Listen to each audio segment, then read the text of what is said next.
Hello and welcome back. Jonathan Price is the barrister from Doughty Street Chambers who defended Andy Lewis of the Quackometer and Melanie Byng in case 3SA 991 and subsequent appeals. Since he won, he must have done a remarkable job at showing that these two were totally innocent, right? Hardly. Price resorted to deceitful and fraudulent tactics in order to prove their innocence. He intentionally lied in witness statements, which are supposed to be statements of truth. He openly lied in court. He changed the chronology of events. He even deliberately altered what we had written in order to purposefully take it out of context and insinuate an extreme meaning that had never been part of our article. And he also allowed his clients to breach a court order that would have supplied further damning evidence against them. He even argued that an admission in a private document by his client to having lied was the same as her going on the stand and denying having said that lie. As another barrister, James Turner QC, said, if the barrister knows that it's a lie, it would be serious professional misconduct to put it as a positive case. Serious professional misconduct is already a damning infraction for a barrister, so why do I insist Price is being fraudulent as well?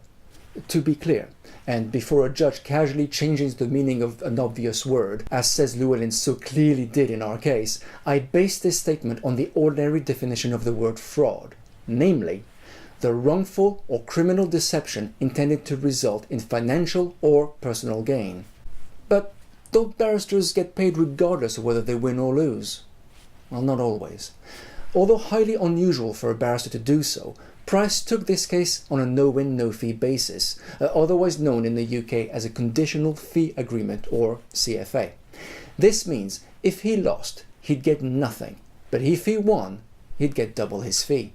Now, I can't pretend to know what went on in his head when he saw his client's disclosure and realized that everything we had said about them was true, that although they pretend to be humanists and skeptics solely focus on evidence in public, in the background they smear people, perpetuate disability abuse, mental health smearing, stalking and harassment, all in order to ostracize those they don't like, portray them as dangerous and to be avoided, and to dominate social discourse. If he went with the truth, he'd lose. His client's course of conduct and those of their supporters like Diana Winters, Alicia Hamburg and Dr. David Colquhoun, amongst many others, would have been clearly exposed, and he wouldn't get paid. So he decided to go with lying. If his deception worked, the end result would be financial gain for himself and his chambers. It did. This is fraudulent. But what about Doughty Street Chambers, his place of work? It claims to fight for civil liberties and human rights. It even recently won an important case against the British government in defense of people with mental health impairments. So you'd think, if they were made aware of such a fraudulent behavior and serious professional misconduct done in order to defend disability abuse, they'd at least want to know more, check the facts, and possibly do something about it. They don't. Only one of them, Kirsty Brimlow, has ever responded to me, but her response was, I'd suggest you stop further defamatory tweets. This human rights barrister is telling me exposing the truth is defamatory. It's likely most, if not all, of Doughty Street's barristers who are on social media have muted me by now.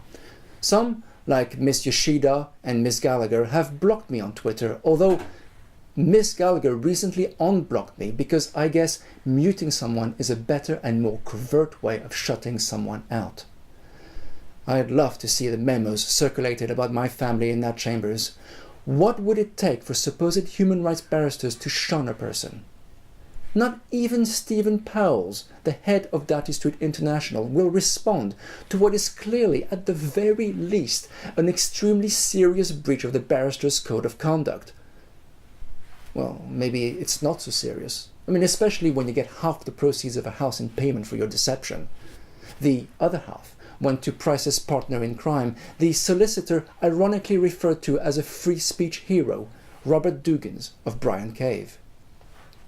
I wonder if human rights lawyer Helena Kennedy, famed for defending women from oppression, is at all concerned that the chambers she set up is responsible through the lies and deceit of one of its barristers for stealing the home of 3 young girls and their physically disabled mum.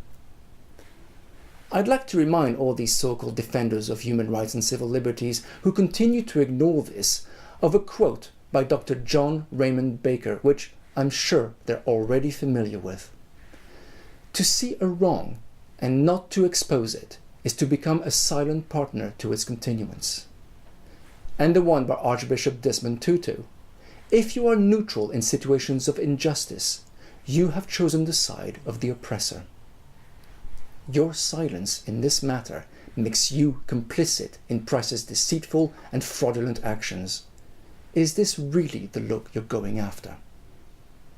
Thank you for watching. Don't forget to like and subscribe, and I'll see you next time.